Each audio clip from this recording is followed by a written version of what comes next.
Amém, meus irmãos? Segundo Reis, capítulo 5, versículo de número 1. Quem encontrou o texto e pode dizer amém. E Naamã, versículo de número 1. E Naamã, chefe do exército do rei da Síria, era um grande homem diante do seu senhor, e de muito respeito, porque por ele o Senhor dera livramento aos sírios. E era este varão homem valoroso, porém o que, irmãos? Porém leproso. E saíram tropas da Síria e da terra de Israel, levaram preso uma menina que ficou ao serviço da mulher de Naamã. E disse esta a sua senhora: tomara que o meu senhor estivesse diante do profeta que está em Samaria, e ele o restauraria da sua lepra. Então entrou Naamã e o notificou a seu senhor, dizendo: assim e assim falou a menina que é da terra de Israel. Então disse o rei da Síria: vai, anda, e enviarei uma carta ao rei de Israel. E foi e tomou na sua mão 10 talentos de prata, 6.000 siclos de ouro e 10 mudas de vestes, e levou a carta ao rei de Israel, dizendo: logo em chegando a ti esta carta, saibas que eu te enviei Naamã, meu servo, para que o restaures da sua lepra. E sucedeu que, lendo o rei de Israel a carta, rasgou as suas vestes e disse: sou eu Deus para matar, para vivificar, para que este me envie a mim, para eu restaurar a um homem de sua lepra? Pelo que deveras notai, peço-vos e vede que busca ocasião contra mim. E sucedeu, porém, que ouvindo Eliseu, homem de Deus, que o rei de Israel rasgara as suas vestes, mandou dizer ao rei: por que rasgaste as tuas vestes? Deixa ouvir a mim e saberá que há profeta em Israel. Veio, pois, Naamã com seus cavalos, com seu carro, e parou à porta de Eliseu. Versículo 10. Então Eliseu lhe mandou um mensageiro, dizendo: vai, lava-te 7 vezes no Jordão, e a tua carne te tornará e ficarás purificado. Porém Naamã muito se indignou e se foi, dizendo: eis que eu dizia comigo, certamente ele sairá, pôr-se-á em pé, invocará o nome do Senhor seu Deus, e passará a sua mão sobre o seu lugar, sobre o lugar, e restaurará o leproso. Não são porventura Abana e Farpar, rios de Damasco, melhores do que todas as águas de Israel? Não me poderia eu lavar neles e ficar purificado? E voltou-se e foi com indignação.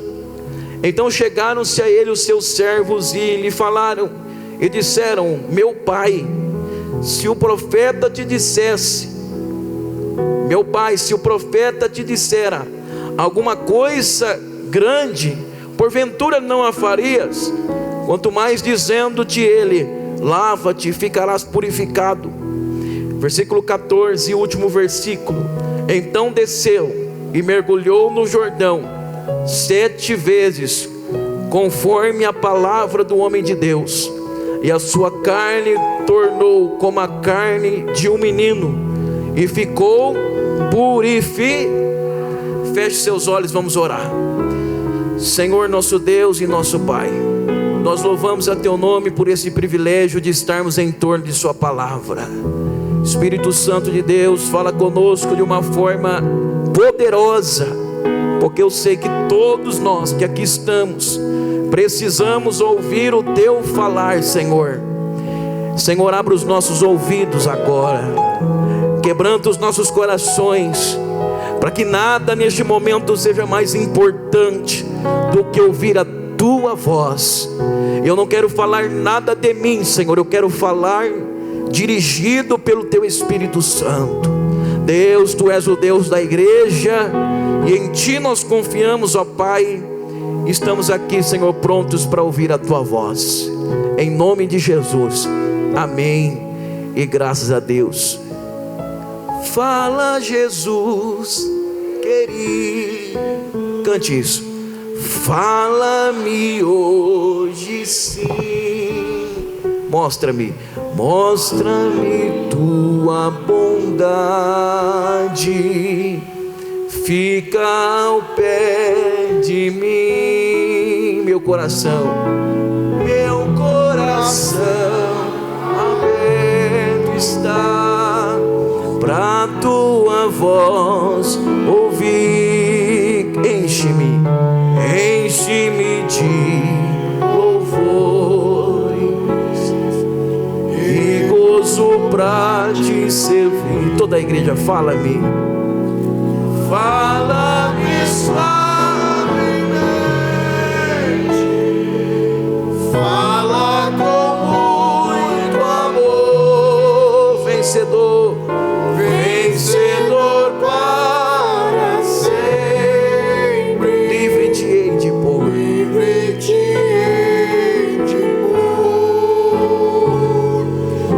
fala-me cada dia,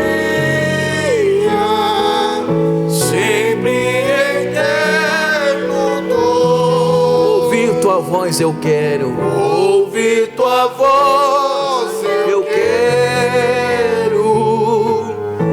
e neste mesmo som. Glória a Deus. Quem veio aqui para ouvir a voz de Deus? Aleluia. Queridos, nós estamos diante de um texto extremamente conhecido da igreja.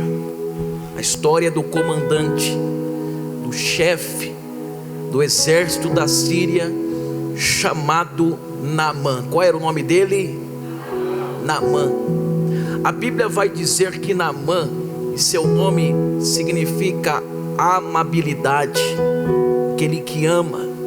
A Bíblia vai dizer que Naamã, ele era chefe do rei da Síria, mas além disso ele tinha algumas virtudes.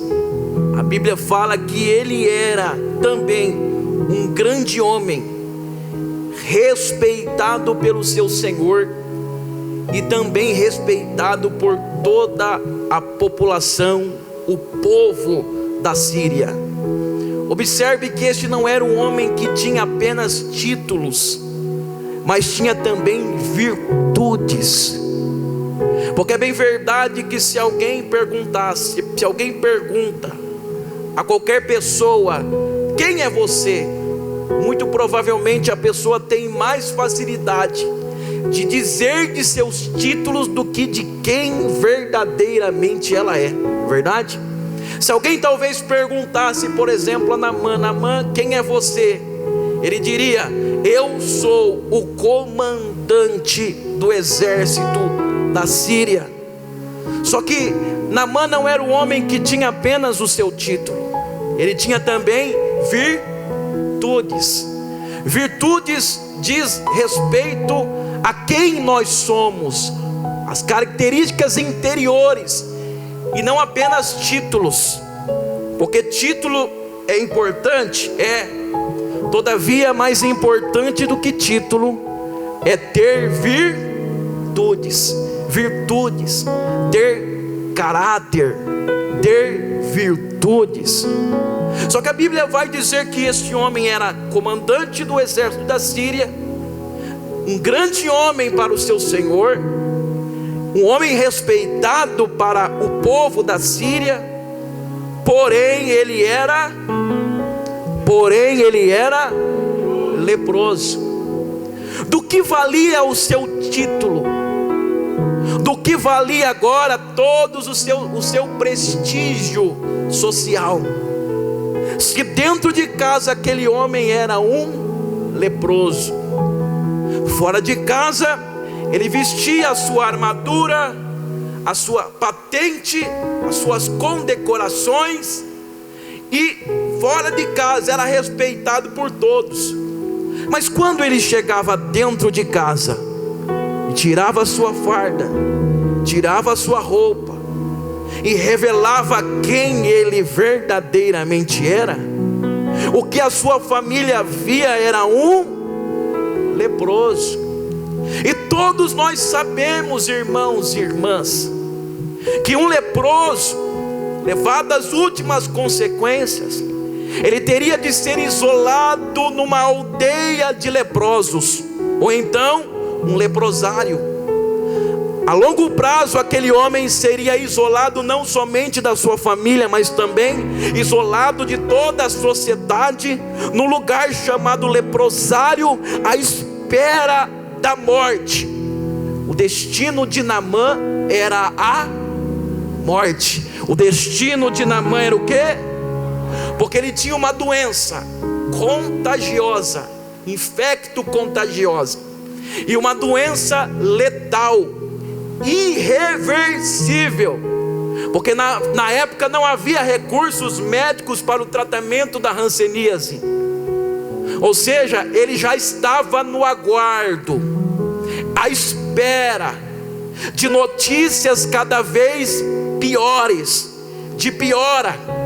Muito provavelmente há estudiosos que dizem que aquele homem já não estava mais vivendo o convívio familiar, porque é óbvio que a esposa não queria ficar perto dele, porque provavelmente também seria contaminada e consequentemente isolada.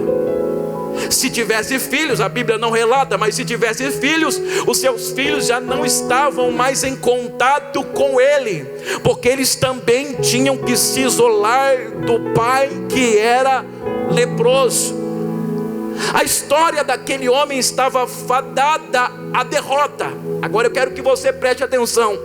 Ele era um homem vitorioso, mas que estava perdendo, sendo derrotado. Era um homem que lá fora era vitorioso, mas dentro de casa estava sendo derrotado e à espera de notícias ruins. Mas eu tenho uma palavra de Deus para o teu coração, aleluia. O Senhor te chamou para ser vitorioso fora de casa e vitorioso dentro de casa, aleluia. O Senhor te chamou para ser vencedor fora de casa, mas Ele te chamou para ser vencedor dentro de casa. Dentro de casa é vencedor, fora de casa é vencedor. Deus está dizendo: eu te chamei para ser general. Você vai ser vencedor dentro e fora de casa, aleluia. Eu quero que você se atente. Não adianta ter sucesso fora de casa. Segundo Josué Gonçalves, pastor Josué Gonçalves, ele diz que nenhum sucesso fora de casa justifica o fracasso dentro de casa. Eu vou repetir: nenhum sucesso. Você pode ser um grande político, um grande pastor, um grande advogado, um grande médico, um grande empresário, mas se você fracassar dentro de casa, você não é nada. O Senhor quer te dar vitória dentro de casa, aleluia. Hoje é um culto de família e Deus usa a minha boca para lhe dizer, aleluia. Isso é para quem crê, isso é para a igreja que é pentecostal. Deus está mudando realidades nessa noite, está lhe dizendo: eu te faço vencedor dentro de casa, eu te faço vencedor fora de casa. Hoje tem purificação do céu para o Juliade de Carvalho. É vencedor fora de casa, é vencedor dentro de casa. Ninguém vai se isolar na família, haverá comunhão, porque você foi chamado para ser mais do que vencedor, aleluia, glória a Deus.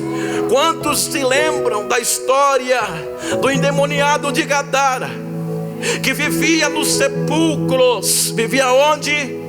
Sepulcro é lugar de quem está vivo ou de quem está morto. Então ele estava fora do fora do lugar. Só que Jesus chega em Gadara e aquele endemoniado vem correndo até Jesus sem que ele chamasse, mas ele veio se apresentar. Sabe por quê? Porque a Bíblia diz que até os demônios creem e estremecem diante da presença de Deus. Ele chega, Jesus liberta ele, e a pergunta dele para Jesus, sabe qual é? Jesus, eu não posso ir com o Senhor. Jesus diz: nada disso, volta para os teus, volta para a tua família e vai, oh glória, porque o milagre acontece primeiro dentro de casa. O milagre acontece primeiro dentro de casa. Os primeiros que vão ver a tua mudança, a tua vitória, são aqueles que estão dentro da sua casa. Aleluia! O milagre começa dentro de casa. Não adianta ser um vencedor fora de casa, mas quando chega dentro de casa é um perdedor.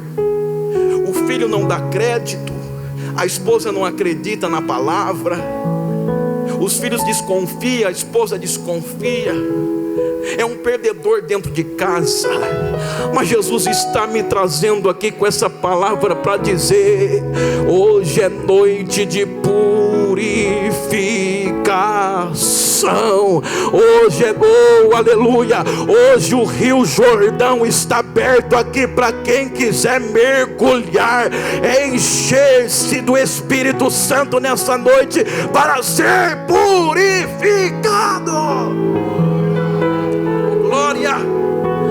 Aí a Bíblia vai dizer o seguinte, que Naamã então, comandante do exército, ele faz uma caravana com seu pelotão e invade Israel. Diga invasão. Invasão é pacífica. Ele invade Israel. Ele invade Israel, e quando invade, ele traz de lá uma menina para que ela fosse escrava da sua mulher. Estudiosos vão dizer que quem pede a menina como escrava é a mulher, porque a mulher já não queria mais cuidar das coisas de Naamã. Afinal de contas, se alguém tem que ser contaminado, que seja a escrava, que não seja eu. Se alguém tem que ser infectado, que seja a escrava que você traz lá de Israel, que não seja eu. Então ele vai em Israel e busca uma menina. Diga menina. Uma menina para ser escrava de sua senhora. Não era empregada, era escrava. E ela vem de lá. Naamã busca uma jovem para se tornar escrava. Só que eu quero que você preste atenção, que havia um ritual para trazer os escravos. Havia um ritual. Havia o quê? Um ritual. A primeira coisa, o escravo, quando era trazido da sua nação, ele era trazido acorrentado. Uma corrente era colocada no pescoço da escrava. Então aquela menina vinha acorrentada, mas não só isso, ela vinha acorrentada, mas ela vinha também caminhando. Enquanto o general estava em cima da sua cavalgadura, enquanto o general estava tranquilo, a menina vinha caminhando acorrentada, com os olhos vendados, o general em cima do cavalo, trazendo aquela menina para ser escrava, tirada do seio da sua família. Ela estava na sua casa, ela estava nos seus costumes, ela estava com sua família. Eu quero que você preste atenção nisso. Eu vi um documentário de uma mãe ucraniana que estava clamando: pelo amor de Deus, alguém que leve embora a minha filha, para que ela não sofra aqui na mão da Rússia. Preste atenção, eu tenho certeza que os pais daquela menina, daquela jovem, resistiram até o último, e quem sabe não foram até mortos, porque resistiram até o último, para que aquela jovem não fosse tirada do seio da família.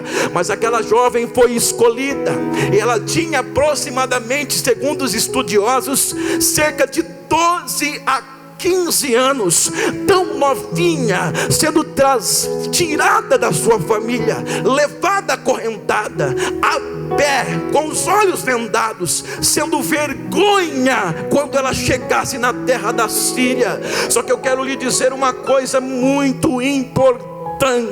Eles até fizeram ela perder a identificação. Por quê? Porque a menina não era tratada por nome. Você pode observar que a Bíblia nem relata qual é o nome daquela menina. Aquela menina foi tirada a sua identificação. Diga identificação.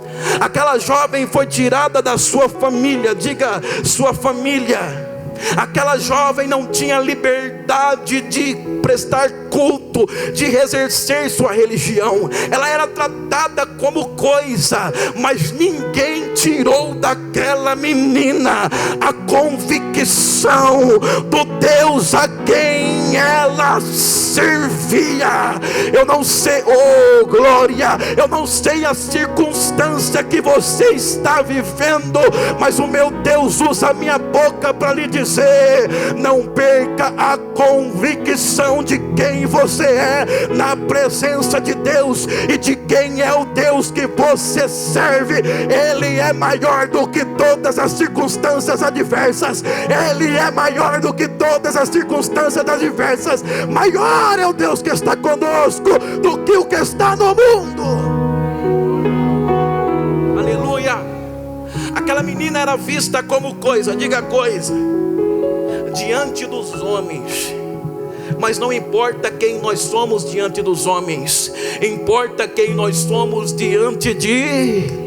Eu vou repetir para crente fiel aqui da glória a Deus. Eu vou repetir para crente fiel da glória a Deus. Eu não sei como os homens estão te tratando, mas Deus está me dizendo hoje aqui: você para mim é menina dos meus olhos. Não importa quem nós somos diante dos homens, importa quem nós somos diante de Deus. Quem pode levantar as suas mãos para glorificar? Aleluia.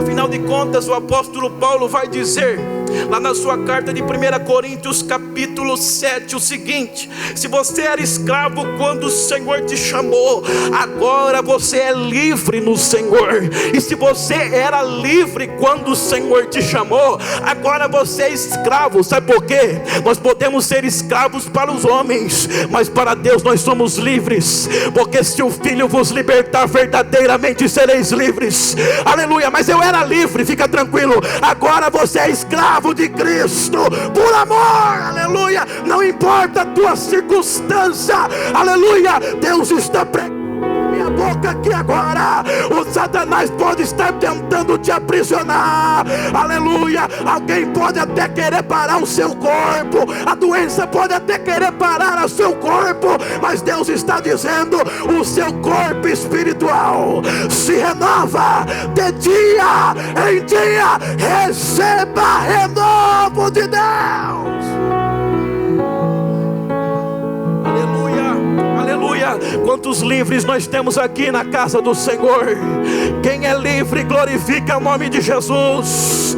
Levante as suas mãos cansadas para o céu e adora o nome daquele que te faz livre nesta noite.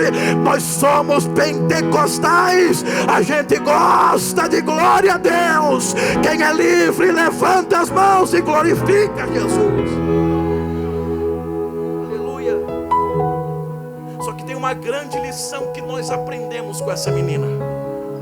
E a grande lição que nós aprendemos com essa menina, sabe qual é? Pergunte qual é. É que ela não deixou o seu coração se contaminar. Ela não deixou o seu coração se contaminar. Era fácil para ela, irmãos. A menina foi tirada do seio da família. A menina foi humilhada publicamente. Vai saber o que aconteceu com seus pais.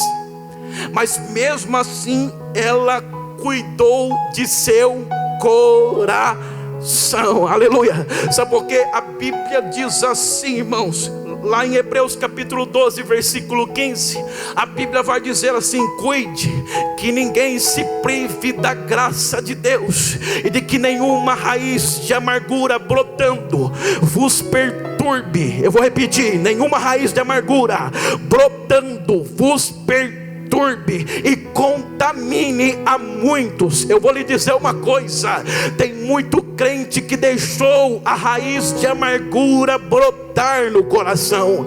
Eu vou dizer mais forte, irmãos: tem gente que não só deixou a raiz de amargura brotar, mas já virou uma floresta.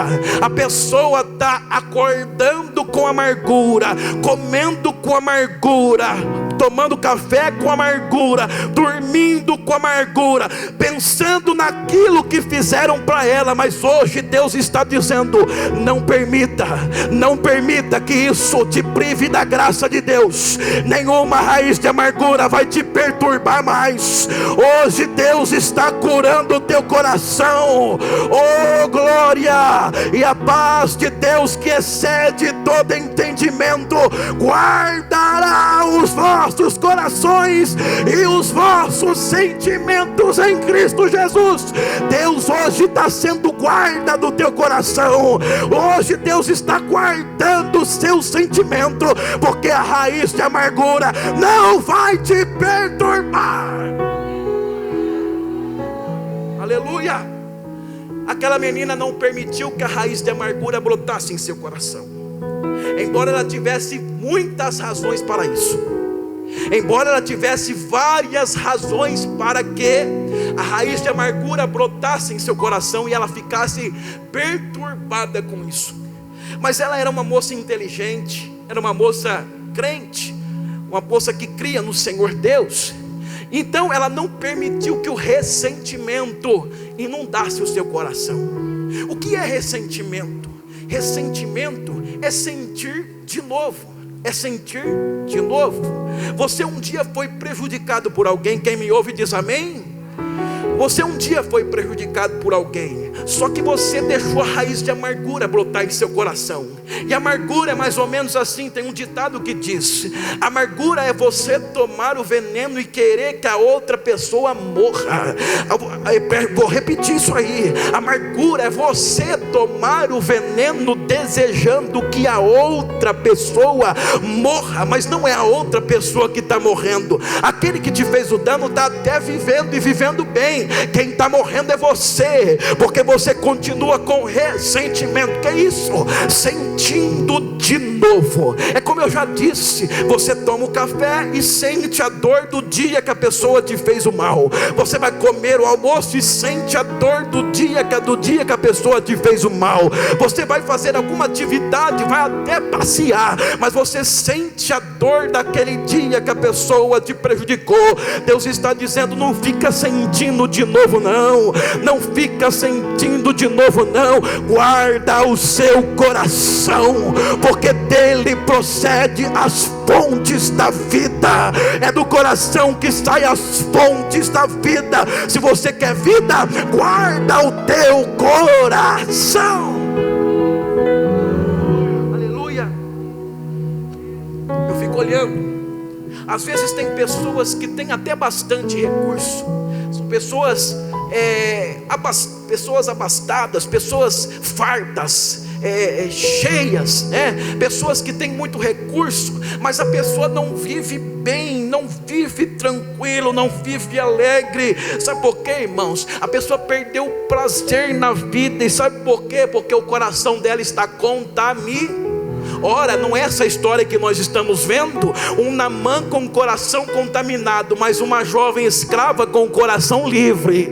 Um Naamã livre com o coração contaminado, mas uma jovem cativa com o coração livre. Aquela jovem guardou o seu coração e ela não odiou o seu Senhor, embora tivesse várias razões para não suportar olhar para o seu Senhor. ela ainda assim guardou o seu coração. Mas aí alguém está perguntando aí, eu estou ouvindo esta mensagem e eu quero saber qual é o segredo de guardar o meu coração. O apóstolo Paulo falou disso muito bem em Filipenses capítulo 4, quando ele disse assim: o segredo de guardar o seu coração é regozijai-vos no Senhor. Eu vou repetir: regozijai-vos no Senhor. Quando a nossa alegria está no Senhor, aleluia, nada que acontece pode roubar de nós a alegria. Quando a nossa alegria está em coisas que perecem, a nossa alegria vai embora quando aquilo perece. Mas quando a nossa alegria está no Senhor, Ele é eterno, Ele é de eternidade em eternidade. A nossa alegria não vai acabar, porque a nossa alegria não está em pessoas, não está em coisas. A nossa alegria está no Senhor. Só que tem mais, ele não acaba aí. O apóstolo Paulo vai dizer: seja a vossa equidade. Seja a vossa o quê? Não, tem gente que falou meio língua estranha. É verdade. Seja a vossa equidade. Diga equidade. Tem alguém no telão aí? Tem alguém no telão aí? Tem ou não tem? Filipenses capítulo 4.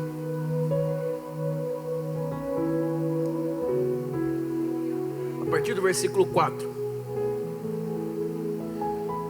Versículo 4 diz: regozijai-vos no Senhor. É isso que está escrito aí?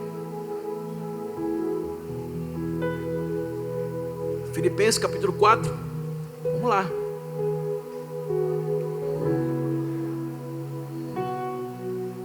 Filipenses capítulo 4. Abre aí, vamos estudar juntos. Filipenses capítulo 4, versículo 4. É isso que está escrito: regozijai-vos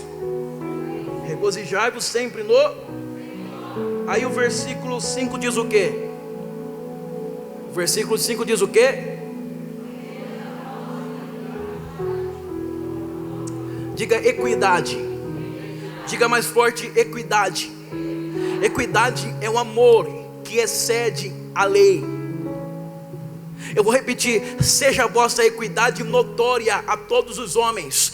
É o amor que excede a lei. Porque se a lei manda caminhar 1 milha, eu caminho 2 milhas. Se a lei manda eu apedrejar adúltera, eu perdoo adúltera. Foi o que Jesus fez. Jesus está dizendo: vocês, igreja, o apóstolo Paulo dizendo à igreja de Filipenses: vocês, igreja, precisam ir além da lei, precisam fazer mais. Se a lei manda caminhar 1, caminhe não só 1, caminhe 2. Se alguém pleitear algo contigo pedindo a sua veste, não dê somente a veste, dê a veste, dê a capa também. Sabe o que é isso? O mundo precisa olhar para nós e ver que em nós existe o amor de Cristo, porque nisto saberão que sois meus discípulos, se vos amardes uns aos outros. Então o primeiro segredo é regozijar, para se guardar o coração, é regozijar-se no... O segundo segredo é amar, com um amor que excede a lei, que vai além daquilo que é compreensível à razão humana. Só que tem mais. Aí a Bíblia diz assim também, na continuação: não estejais inquietos. Diga inquietos por coisa alguma, antes de vocês estarem inquietos, sejam conhecidas. Diga conhecidas. A melhor expressão para conhecidas aí é declaradas e não conhecidas, mas declaradas. Sabe o que o apóstolo Paulo está dizendo aqui? Não estejais inquietos. Antes da inquietação, seja as vossas necessidades, as vossas petições conhecidas, declaradas diante de Deus, com orações, súplica e ações de graça. eu quero que você entenda uma coisa, e eu falei isso para quem vem de quarta-feira. Eu quero que você entenda uma coisa importante aqui, irmãos. O que a Bíblia está dizendo é que antes que o meu coração esteja ansioso, antes que meu coração esteja inquieto, eu vou declarar ao Senhor as minhas necessidades. E tem mais. Por que declarar? Porque a oração não é para que Deus conheça. Aliás, não é somente para que Deus conheça. Nós não oramos apenas para Deus conhecer, porque Salmos vai dizer assim, Salmos 139, que ainda antes que a palavra chegasse à minha boca, tu já me conheces. Tu me cerca por detrás, tu me cerca por diante, e sobre mim coloca as tuas mãos. Então é porque eu declaro, é porque eu quero guardar o meu coração no Senhor. A gente ora para guardar o nosso coração.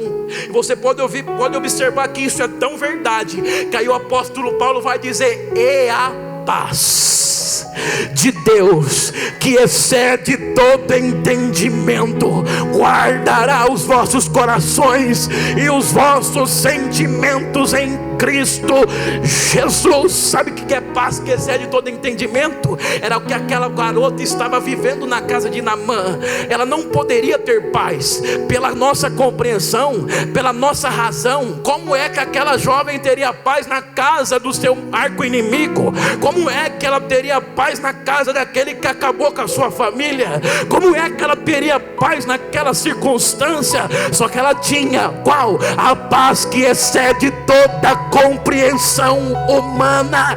É isso que acontece comigo, é isso que acontece com você. Às vezes o chicote está estalando, Satanás está batendo de todo lado, até com a permissão de Deus, mas o nosso coração ainda brota, ainda tem a paz de Deus que excede todo entendimento. Aleluia. Observe o seguinte. Aí a Bíblia diz assim na continuidade: quanto ao mais, irmãos, tudo que é verdadeiro, tudo que é honesto, tudo que é puro, tudo que é justo, tudo que é amável, tudo que é de boa fama, se há alguma virtude, se há algum louvor, nisso pensai. Ou seja, tem a parte de Deus, obviamente, tem a parte que você entrega e Deus guarda, sim ou não? Tem, só que tem a parte que você faz. Qual é? Pensar em coisas boas. Tem gente que só pensa em notícia negativa. Tem gente que só fala de notícia negativa. Tem gente que só fala de catástrofe. Tem gente que você fala: eu estou com uma enfermidade, ele já chega com a notícia: fulano de tal morreu dessa mesma enfermidade. Tem gente que fala que você chega com uma notícia: olha, você está vendo a guerra, vai acabar com tudo, vai destruir tudo, todo mundo vai morrer. Ou seja, só tem notícia negativa. Sabe o que é isso? Só pensa em coisa negativa, porque a boca fala o que o coração está cheio. Se a pessoa só fala de notícias negativas, é que seu coração está negado. Mas hoje Deus está te ensinando a guardar o teu coração. Você foi chamado para ser evangelista. E evangelista é aquele propagador de boas notícias, de boas novas. Aleluia. Nós somos evangelistas, quem propaga a boa notícia que Jesus Cristo breve virá e haverá repouso eterno para a igreja. Aleluia. Glória. Só que eu quero que você entenda uma coisa: somente um coração segundo o coração de Deus pode viver a vontade de Deus. Aquela jovem tinha um coração segundo o coração de Deus. E a grande pergunta que eu faço a essa igreja linda, sabe qual é? É como ter um coração segundo a vontade de Deus. Aliás, que eu quero perguntar primeiro: quem aqui quer ter um coração segundo o coração de Deus? Se nós queremos ter o coração segundo o coração de Deus, primeiro eu preciso te explicar o que é ter um coração segundo o coração de Deus. Significa um coração nivelado à vontade de Deus. Eu quero o que Deus quer, eu amo o que Deus ama, eu reprovo o que Deus reprova, eu abomino o que Deus abomina, eu quero as coisas que Deus deseja. E qual é a vontade de Deus? Aí a Bíblia vai trazer Jesus dizendo: eu porém vos digo, amai os vossos inimigos, bendizei os que vos maldizem, fazei o bem aos que vos odeiam, orai pelos que vos maltratam e vos perseguem, para que sejais filhos do vosso Pai que estais no céu. Se você quer ter um coração igual de Deus, segundo o coração de Deus, não adianta chegar aqui, levantar as suas mãos e dizer: Senhor, eu te amo, ou cantar belos louvores dizendo: eu tenho um coração segundo o coração de Deus, mas não consegue amar o irmão que está sentado aqui no mesmo culto, no mesmo lugar, no mesmo ambiente, não consegue se dar bem, chama Deus de Pai. Só que Pai só pode ser Pai se Ele for Pai nosso que estás no céu. Para Ele ser Pai nosso, eu preciso ser teu irmão, aleluia, eu preciso ser teu irmão. Então ame aqueles que te amam, mas também orem por quem te persegue. Aí sim, vocês serão filhos do Pai Celestial, aleluia. Só que eu aprendo uma grande lição com aquela jovem. Nós estamos caminhando para o final. A grande lição, outra grande lição que nós aprendemos com aquela jovem, sabe o que é? É que nós podemos ser anônimos. Nós podemos ser anônimos, mas não podemos ser omissos. Eu vou repetir: nós podemos ser anônimos, mas não podemos ser omissos. Aquela menina não foi omissa. Quando ela estava diante da sua senhora, ela disse: tomara que meu Senhor conhecesse, ou como seria bom se meu Senhor conhecesse o profeta que há em Samaria, ele o curaria da lepra. Aquela menina poderia ficar quieta aguardando a morte do seu Senhor, sim ou não? Afinal de contas, se ele morresse, acabaria o serviço dela com aquela situação. Ela não cuidaria mais da lepra do seu Senhor, não cuidaria mais da roupa suja do seu Senhor, ela não teria que ser humilhada pelo seu Senhor. Mas pelo contrário, aquela jovem não foi omissa, mas ela abriu a boca para declarar: ainda resta uma saída para o meu Senhor. Sabe o que Deus está dizendo hoje? Você precisa ser bênção aonde Deus te colocar. Aonde Deus te colocou, Ele te colocou para você ser bênção, independente da circunstância. Deus te chamou para abrir a tua boca e declarar que Ele ainda pode transformar um leproso em são, curado. Glória a Deus.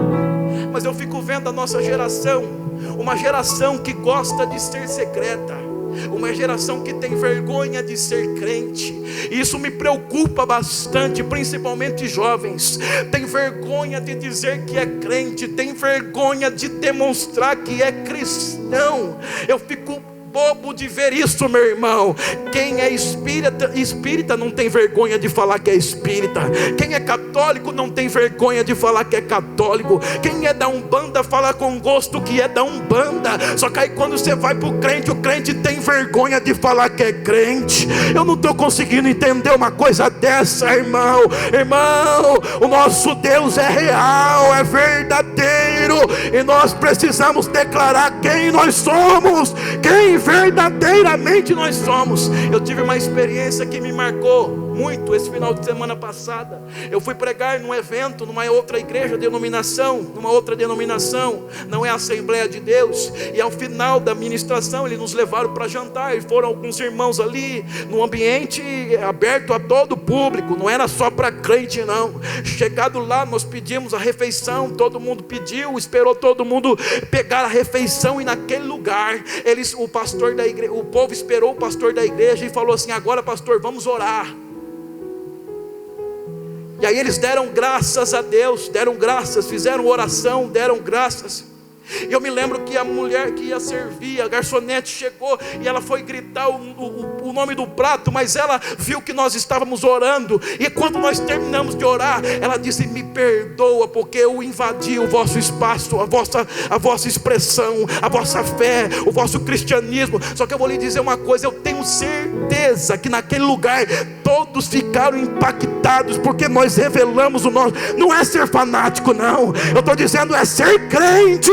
Aonde tiver, aonde Deus te colocar, Deus te chamou para ser luz, porque a luz não foi chamada para ser escondida, mas ser colocada no velador.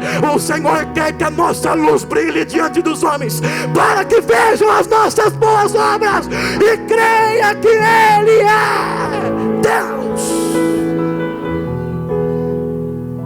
Aquela jovem não teve vergonha de dizer quem era. Aquela jovem não teve vergonha de pregar do seu Deus.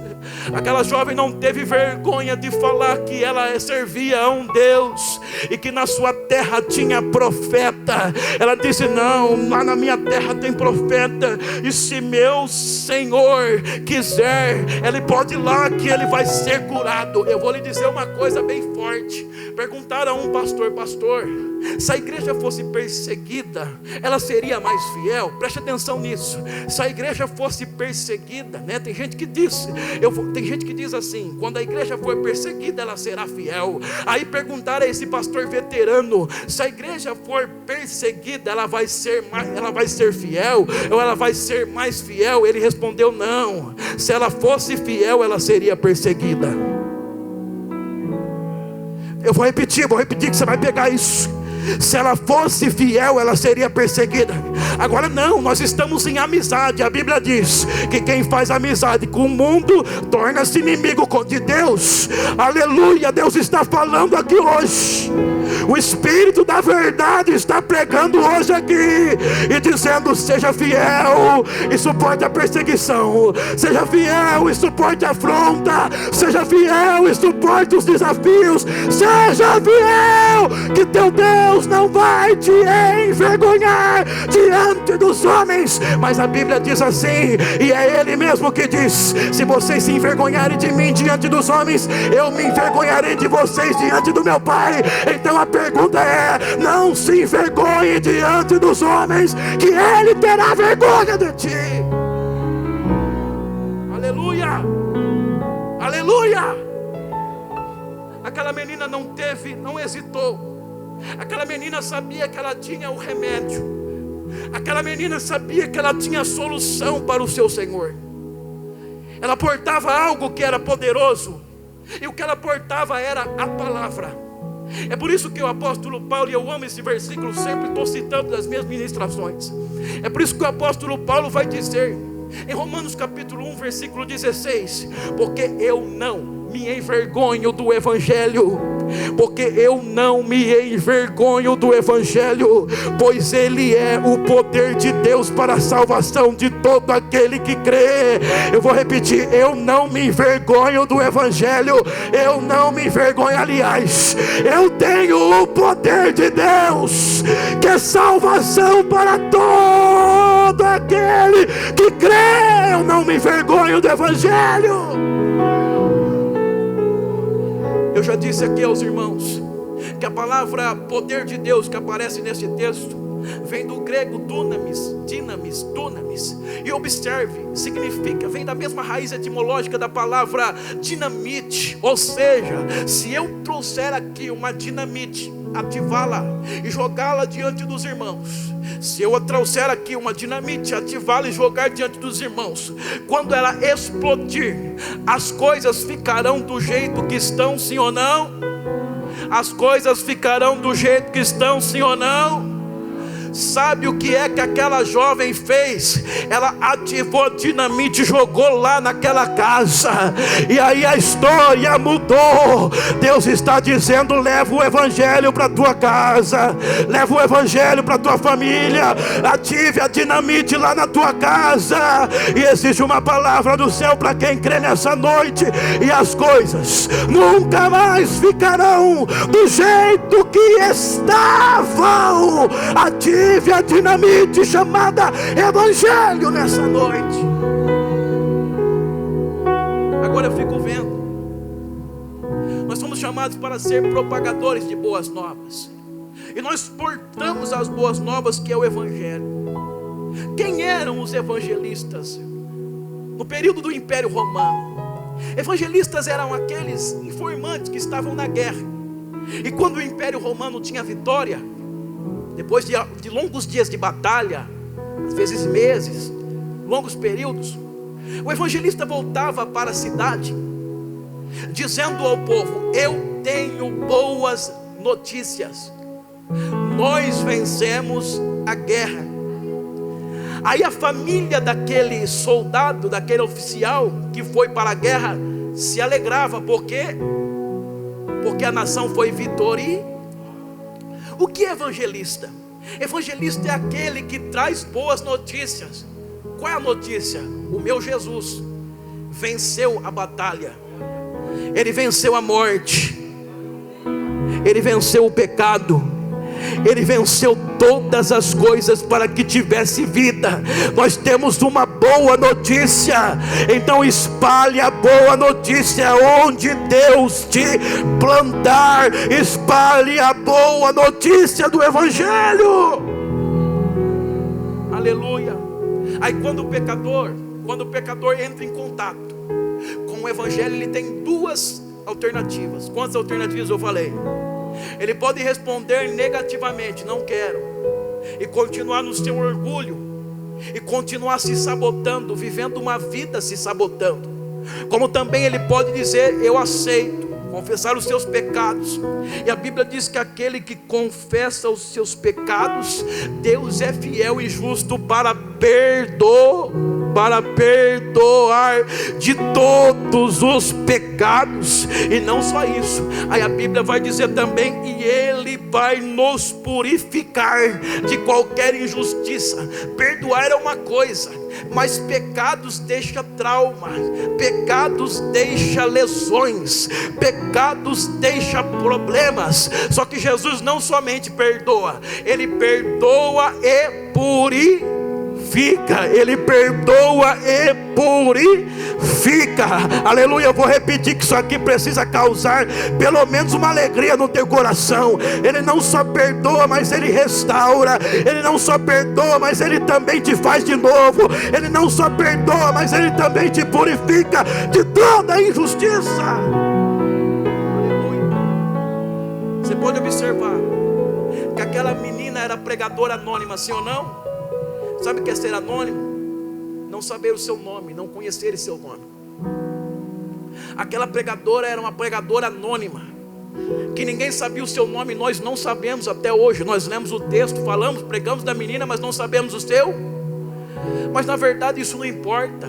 O que importa é que ela não foi omissa, mas pregou o Evangelho.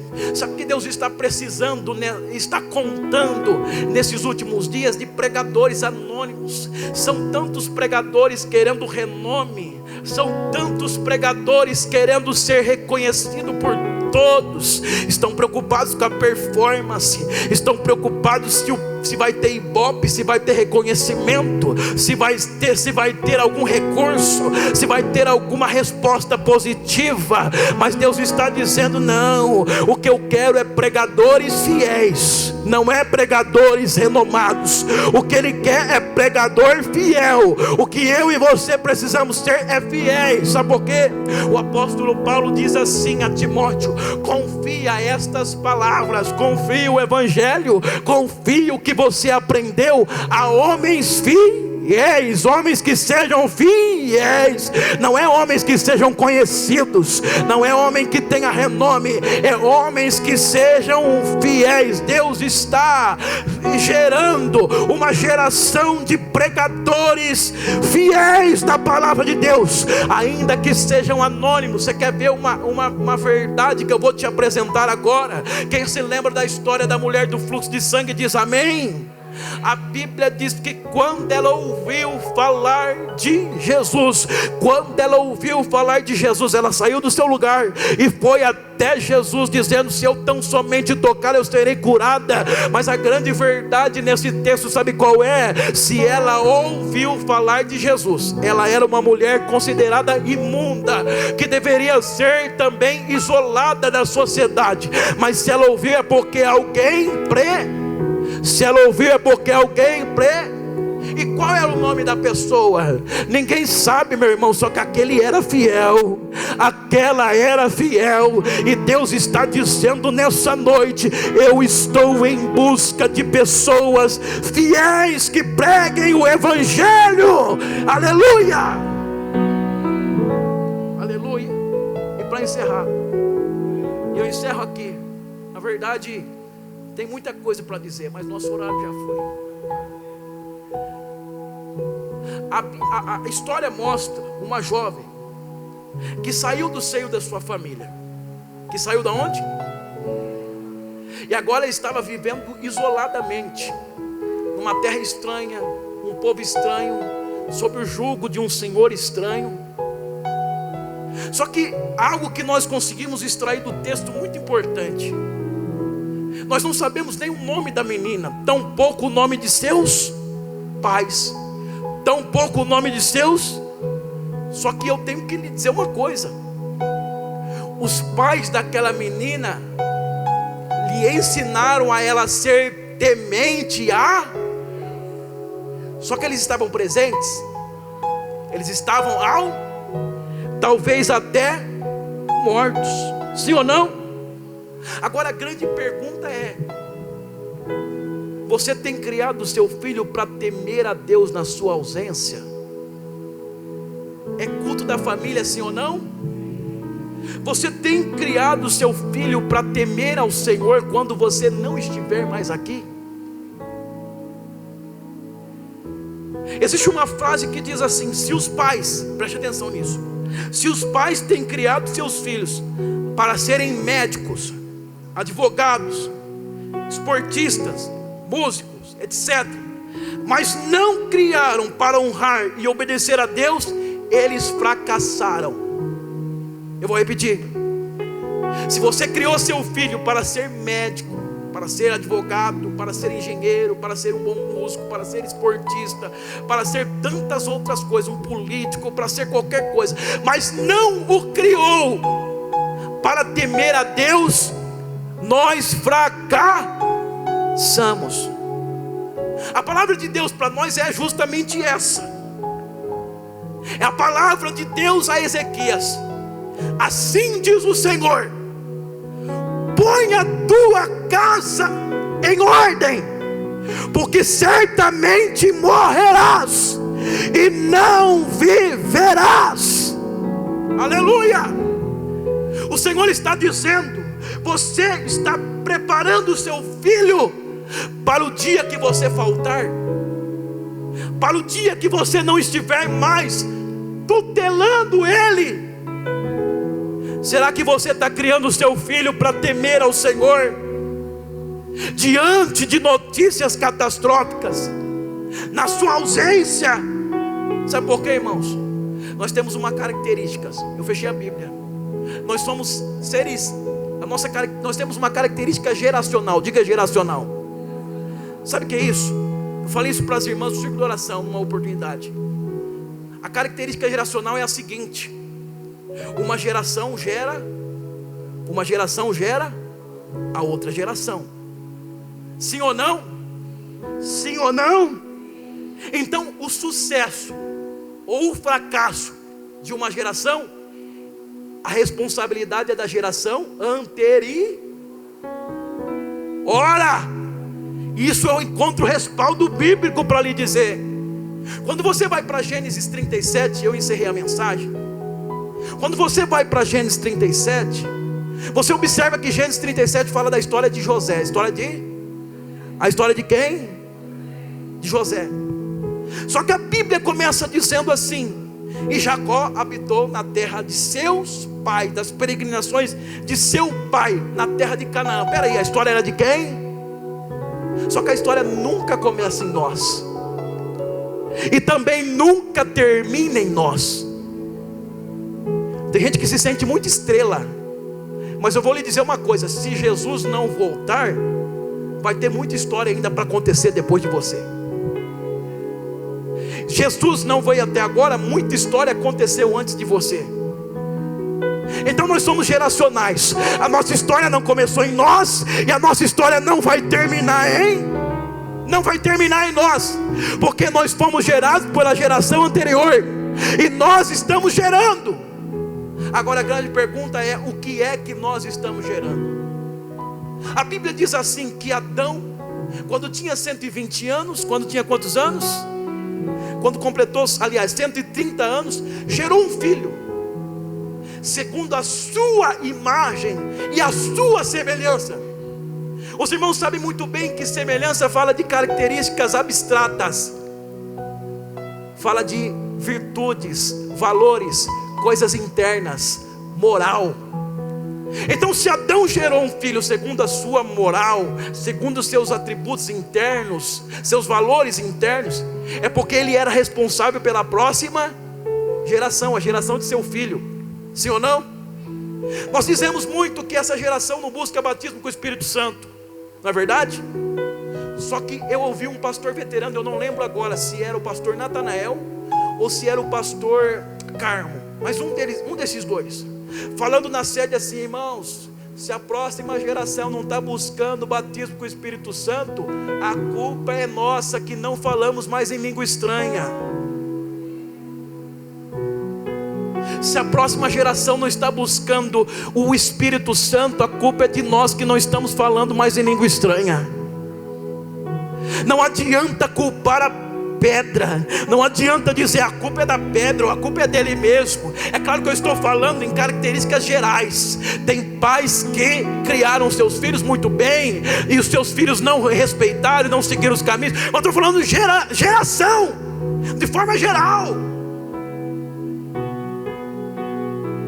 A responsabilidade da minha geração é da geração da minha mãe. A responsabilidade da geração da minha mãe é da geração da minha avó.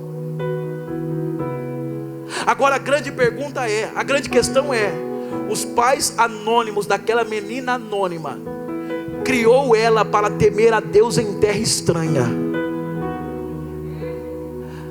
Os pais anônimos da menina anônima, criou ela para temer a Deus em terras estranhas. Agora eu quero perguntar para você nessa noite, pai e mãe: você tem criado seu filho para temer a Deus em lugares estranhos, que não professam a fé e que não amam a Deus? Aleluia! Eu vou lhe dizer uma coisa: quem se lembra de Sadraque, Mesaque e Abednego, Misael, Ananias e Azarias, quem se lembra desses jovens? Esses jovens diante da estátua de ouro, eles não quiseram se prostrar, não quiseram se dobrar. Aí o rei, querendo dar a eles uma oportunidade para que eles cultuassem conforme o seu modelo, eles disseram: não cultuaremos, não nos prostraremos. Nosso Deus pode nos livrar da sua mão, mas ainda que Ele não nos livre, nós continuaremos temendo ao Senhor, porque não importa, eu não estou numa troca, eu sirvo a Deus, porque eu amo a Deus, eu não estou trocando nada. Se Ele fizer, eu adoro; se Ele não fizer, eu também sirvo a Ele, porque eu sirvo a Deus pelo que Ele é e pela tão grande salvação que Ele gerou em minha vida. Se coloque de pé nessa noite. Aleluia. Oh glória. Eu sinto Deus aqui nessa casa. Eu sinto Deus aqui nessa casa. Aleluia.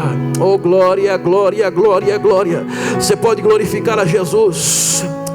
Deus está te convidando nesta noite, meu irmão. Deus está te convidando nessa noite. O apóstolo Paulo disse o seguinte à igreja de Corinto: Ele disse assim: portanto em Cristo eu mesmo vos gerei por intermédio do Evangelho. Eu vou repetir: portanto em Cristo eu mesmo vos gerei por intermédio do Evangelho. Pastor, eu não estou entendendo a mensagem.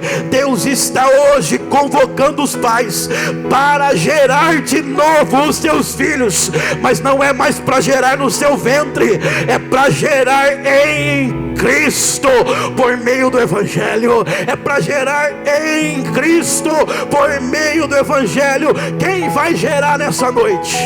Quem vai gerar nessa noite? Rapidamente, cadê os filhos? Os filhos se unam aos pais aí, correndo. Os filhos se unam aos pais. Se unam aos pais, os filhos, correndo, por gentileza, correndo. Os pais, os filhos se unam aos pais. Ligeiramente, os obreiros também. Os filhos se unam aos pais. Obreiros que não tenham filhos, pega um jovem, uma jovem. Agora você vai adotar, porque você vai gerar ela em oração em Cristo. Agora, é sério, isso é muito sério. Adote alguém, adote alguém, adote alguém. O seu filho não está aí? Adote alguém agora. Você vai adotar um filho.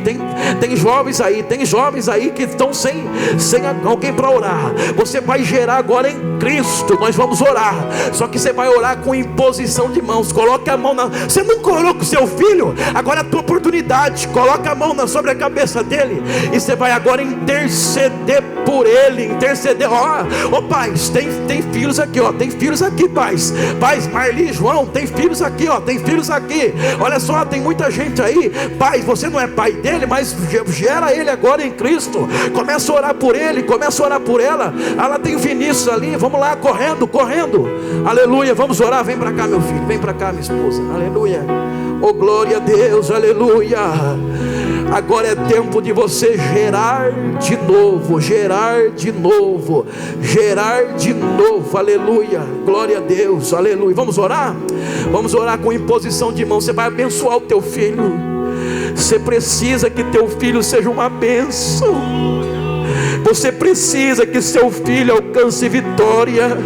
Você precisa não que seu filho seja um advogado, não que seu filho seja um médico, não que seu filho seja um engenheiro. Você precisa que seu filho tema a Deus todos os dias da sua vida. Aleluia, aleluia, aleluia, oh glória.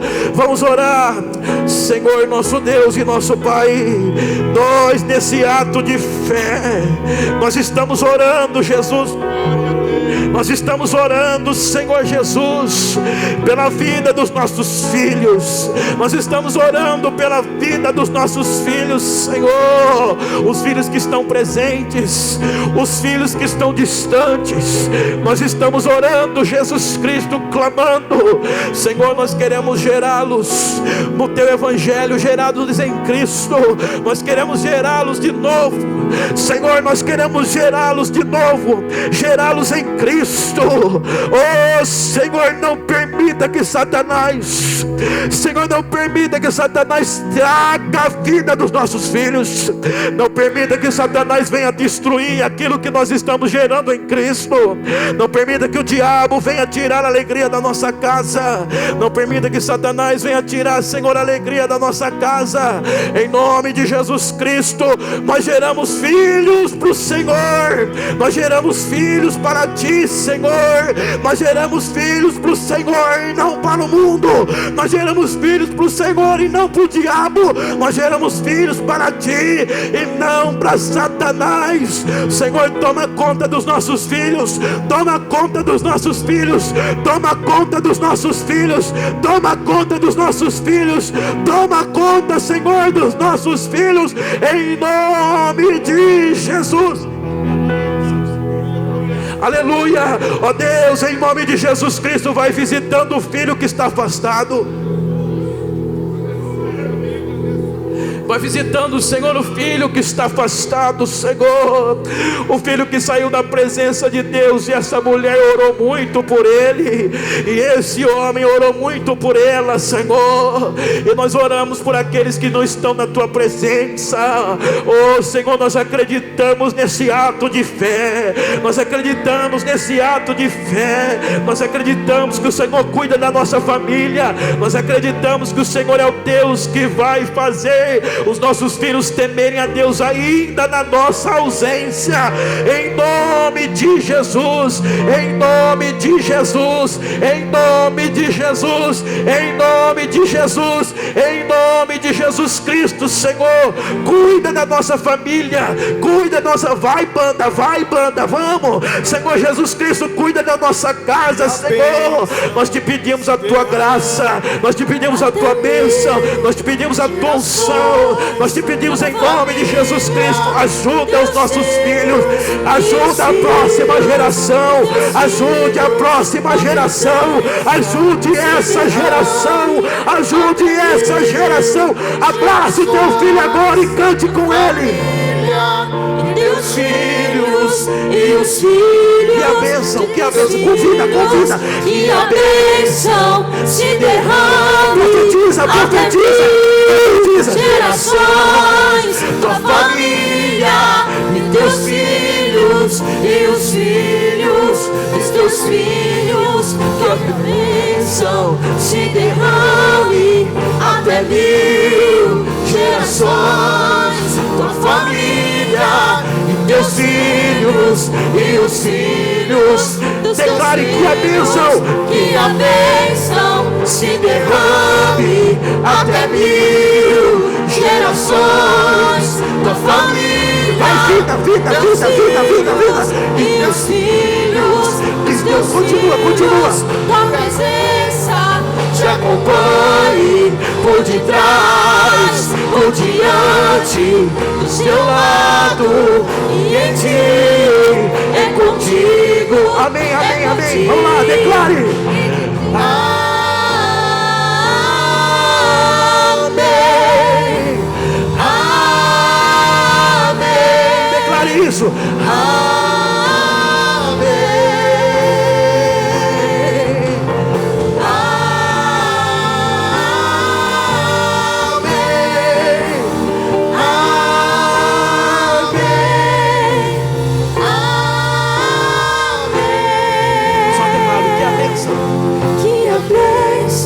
Se derrame até 1000 gerações, família, tua família e teus filhos, e os filhos de teus filhos dos teus que filhos, que a bênção se derrame até 1000 gerações, tua família e teus filhos, amém, e os filhos dos teus filhos. Amém, declara a igreja. Amém. Quem crê, declare amém. Amém. Agora só a igreja e o teclado, vamos lá?